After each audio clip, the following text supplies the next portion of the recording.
pas son mari. Parce que quand tu aimes ta personne, il est inadmissible de la poignarder dans le dos. Un homme peut avoir des égarements. Je ne suis pas un mère qui ment. Un homme peut avoir des égarements. Ça peut arriver. D'abord que, je dois vous dire la vérité. Moi, si je pouvais me remarier, moi-même j'allais dire à mon mari que polygamie était bien séparée. J'allais lui dire. Comme là où je connais déjà moi-même tout là. J'allais lui dire non, papa ne me ment pas. Même polygamie bien séparée.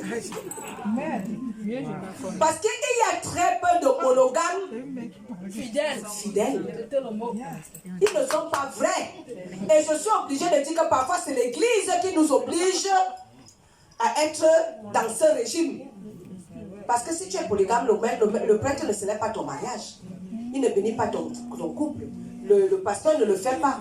Donc c'est une façon de nous obliger à mentir. Oui. À un moment, la foi là, c'est dans le cœur. C'est les habitudes que tu as qui vont t'amener au paradis. Ce n'est pas le fait d'écrire et de mentir après. Non. Là, c'est même un double péché.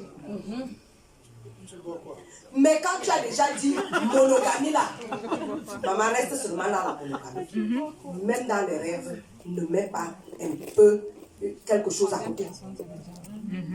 Une femme qu'on soupçonne d'infidélité déshonore sa famille. Elle déshonore son mari. Elle déshonore sa famille, ses enfants, la gente féminine, la société. Et Dieu alors n'en parle pas. On ne trompe pas son mari.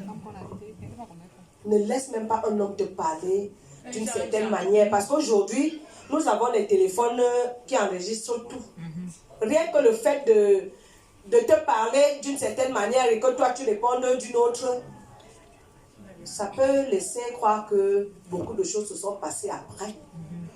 On enregistre et puis on envoie à ton mari tellement on s'est envoyé les choses aux gens. On dit voilà ta femme, voilà, l'homme écoute. Alors, qui va venir dire à ton mari que non, c'était juste une conversation, il était en train de me baratiner et moi je ne voulais pas. Non, mais tu as quand même, tu es resté là, tu l'écoutais. Tu l'écoutes pourquoi? Ma chérie, comment, madame, s'il vous plaît, je vais arriver à PK3 là, à Béatitude là. Oui, prenez à gauche, allez à droite et puis vous allez voir. Ok.